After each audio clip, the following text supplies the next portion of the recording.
All right, so number 6, and the last one on the list is one that a lot of you guys probably heard about: sodium aluminum phosphate.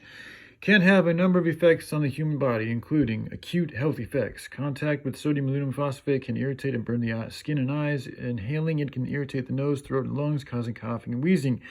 Chronic health effects. Long-term exposure to aluminum phosphate can cause a number of health concerns. Remember, this is stuff that you're literally consuming into your mouth and through your body and out your butt and all that shit. Chronic health effects. Cancer. Aluminum phosphate has not been tested for its ability to cause cancer in animals. Oh, that's an issue right there, and they test everything fucking else. But some studies suggest that aluminum may contribute to the progression of breast cancer. Perhaps we should look a little bit more into that. If there's some evidence suggesting that, there's got to be some, I mean, they don't just say that shit for no reason. Like, there is evidence. They're just saying it that way to be like, well, we kind of don't know, but yeah, they fucking know. It's going to cause cancer. I can pretty much 99.9% sure of it.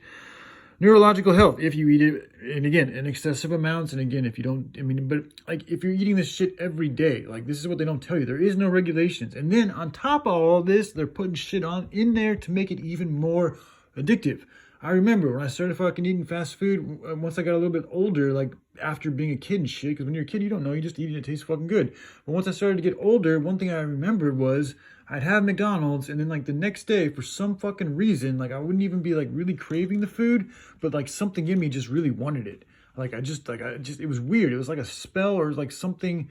It was weird. Like, it wasn't like, oh, I'm just kind of craving this. It was like a programmed craving that wasn't even like really from my own real desires. It was more like something that was put into me, like shit they're putting in the foods to make you want to keep on buying the shit, like they do with cigarettes. All right. Neurological health. Some studies suggest that chronic exposure to aluminum may be linked to conditions like Alzheimer's.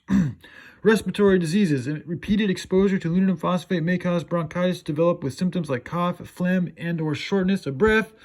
Kidney damage, osteomalacia, and rickets. A decreased phosphate body burden can result in osteomalacia, softening of the bones. Great, so it makes you weaker too.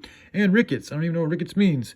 However, it's unlikely that you can be exposed to harmful levels of aluminum in the ingredients you use in your everyday life. Well, I mean, they say that, but again, it's accumulative. And if it's like just this on its own, if that's all we had to worry about, probably a big of a deal. But when it's this, plus all these other fucking things that we're doing, plus all the stress and bullshit of our lives, the proof is in the pudding. We have a fucking epidemic of sickness here in America.